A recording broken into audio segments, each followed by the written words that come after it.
Hello students, welcome back to my new video. आज मैं एक फेमस पोएट रॉबर्ट बर्न्स की लिखी एक फेमस पोएम के बारे में डिस्कस करूंगा, जिसका नाम है माई हार्ट्स इन द हाईलैंड्स। सबसे पहले हम द पोएट रॉबर्ट बर्न्स के बारे में बात करेंगे। रॉबर्ट बर्न्स स्कॉटलैंड के राष्ट्रीय कवि माने जाते हैं। उनका जन्म 25 जनवरी 1759 ई में एलवे स्कॉटलैंड में हुआ था। वे एक किसान परिवार से थे और उनका जीवन कठिनाइयों व संघर्षों से भरा था। बर्न्स की कविताओं में ग्रामीण जीवन, प्रेम, प्रकृति और मातृभूमि के प्रति गहरा अनुराग दिखाई देता है। उन्हें पोएट ऑफ स्कॉटलैंड कहा जाता है क्योंकि वे एक साधारण किसान होते हुए भी अपनी कविताओं में महान भावनाओं की व्यक्त करते थे। उनकी प्रमुख कविताएं हैं ए रेड रेड रूज, ए विंटर नाइट, ए फॉन्ट किस टू ए माउस तथा माई हार्ट्स इन द हाईलैंड्स आदि। रॉबर्ट बर्न्स ने अपनी रचनाओं के माध्यम से स्कॉटलैंड की लोक संस्कृति, संगीत और प्राकृतिक सौंदर्य को अमर कर दिया। उनका निधन 21 जुलाई 1796 को हुआ, पर उनकी कविताएं आज भी स्कॉटिश भावना की आत्मा को व्यक्त करती है। Poem my hearts in the highlands Robert Burns की सबसे प्रसिद्ध और भावनात्मक कविताओं में से एक है। यह कविता कवि के अपने देश स्कॉटलैंड के पहाड़ी प्रदेश हाईलैंड्स के प्रति उसके गहरे प्रेम, लगाव और स्मृति को व्यक्त करती है। कवि स्वयं हाईलैंड से दूर है, परंतु उसका हृदय, उसकी आत्मा और उसकी भावना वही बसी हुई है। यह कविता देश प्रेम, प्रकृति प्रेम और मातृभूमि के प्रति गहरी निष्ठा की एक अमर अभिव्यक्ति है। कवि ने अपने प्रिय देश की पहाड़ियों, नदियों, जंगलों, झरनों, हिरणों और प्राकृतिक सौंदर्य का अत्यंत मधुर और भावपूर्ण चित्रण किया है। अब हम माई hearts in the highlands title की अर्थ क्या है इसके बारे में बात करेंगे। माई हार्ट्स इन द हाईलैंड्स शीर्षक का अर्थ है मेरा हृदय हाईलैंड्स में है या मेरा मन पर्वतों में बसता है। यह शीर्षक कवि रॉबर्ट बर्न्स की गहरी भावनाओं को व्यक्त करता है। हाईलैंड शब्द स्कॉटलैंड के उत्तर भाग के सुंदर पर्वतीय क्षेत्रों को दर्शाता है, जहां प्रकृति अपनी संपूर्ण शोभा में विद्यमान है। कवि स्वयं उस स्थान से दूर है, पर उसका हृदय और आत्मा वही निवास करते हैं। इसीलिए जब वह कहता है माई हार्ट्स इन द हाईलैंड्स, तो उसका अर्थ केवल भौगोलिक नहीं बल्कि भावनात्मक है। यह शीर्षक दर्शाता है कि कवि का प्रेम, लगाव और स्मृति उसकी मातृभूमि के पर्वतीय क्षेत्रों से गहराई से जुड़ी हुई है।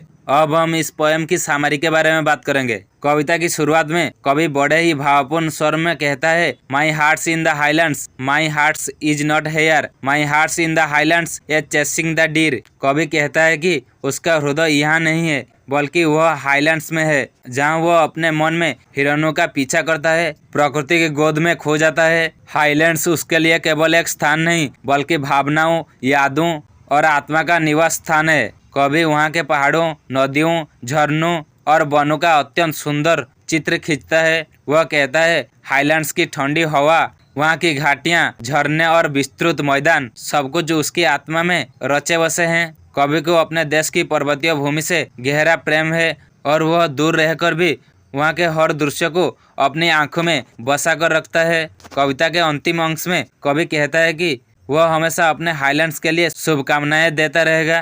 Farewell to the highlands, farewell to the north, the birth place of valour, the country of worth. वह कहता है कि हाईलैंड्स वीरों और गुणवानों की भूमि है और वह सदा उसे प्रणाम करता रहेगा। इस प्रकार पूरी कविता में कवि का हृदय अपने मातृभूमि के प्रति स्नेह, स्मृति और आत्मिक जुड़ाव से भर उठता है। अब हम इस पोएम की मेन थीम्स, मुख्य विषय के बारे में बात करेंगे। मातृभूमि के प्रति प्रेम। कवि का हृदय अपने देश स्कॉटलैंड की पहाड़ियों से गहराई से जुड़ा है। उसे वहाँ की मिट्टी, हवा, पहाड़ और नदियाँ सब प्रिय है। यह कविता एक देशभक्त के मन की वेदना और प्रेम को प्रकट करती है, जो अपने देश से दूर रहकर भी मानसिक रूप से उसी से जुड़ा रहता है। प्रकृति प्रेम। रॉबर्ट बर्न्स की कविता में प्रकृति सजीव रूप में उपस्थित रहती है। माई हार्ट्स इन द हाईलैंड्स में उन्होंने हिरण, पहाड़, झरने और हवा के माध्यम से प्रकृति की भव्यता का चित्रण किया है। कवि का हृदय उन प्राकृतिक दृश्यों में रम जाता है जो उसे शांति और आनंद देते हैं। स्मृति और विरह।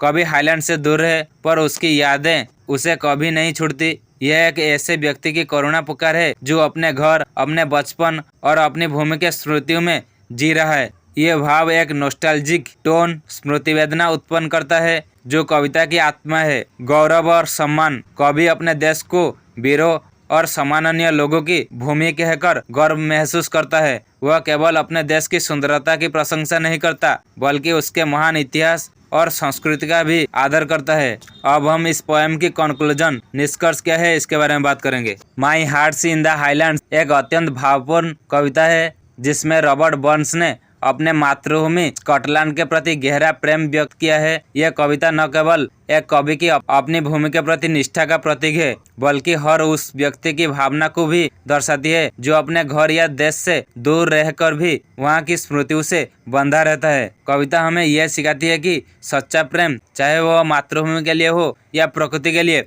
कभी समाप्त नहीं होता, वह हमारे हृदय में सदा जीवित रहता है। रॉबर्ट बर्न्स की यह कविता मानवीय संवेदनाओं की ऊंचाई और आत्मिक जुड़ाव का अमर उदाहरण है। यह था माई hearts in the highlands poem की समरी।